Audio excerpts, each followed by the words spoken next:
Weekend வந்தாலே leave கிடைக்கிறதோட எல்லாருக்கும் ரெஸ்டும் கிடைக்கும். ஆனா லேடிஸ்க்கு மட்டும் இன்னைக்கு என்னெல்லாம் செய்ய சொல்ல போறாங்களோ அப்படின்னு தான் தோணும்.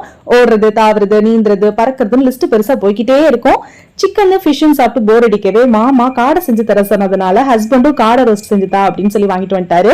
வானல்ல ஆயில் சேர்த்து சூடானதும் ஹோல் ஸ்பைசஸ், ஒரு கப் சின்ன வெங்காயம், உப்பு சேர்த்துட்டு இஞ்சி பூண்டு பேஸ்ட், கருவேப்பிலை, 3 பழுத்த தக்காளி அரைச்சு பேஸ்ட் மாதிரி சேர்த்துக்கலாம். கூடவே மஞ்சள் தூள், மிளகாய் தூள், குழம்பு மல்லித்தூள் 2 ஸ்பூன், 1 ஸ்பூன் சோம்பு தூள் சேர்த்து நல்லா ராஸ்மெல் போனதும் கிளீன் பண்ண காடையை சேர்த்து உப்பு ஆட் பண்ணிட்டு மிக்ஸ் பண்ணி தண்ணி 2 கப் ஊத்திட்டு மூடி போட்டு லோ ஃபிளேம்லயே இது 15 to 20 நிமிஷம் நல்லா குக் பண்ணிக்கணும்.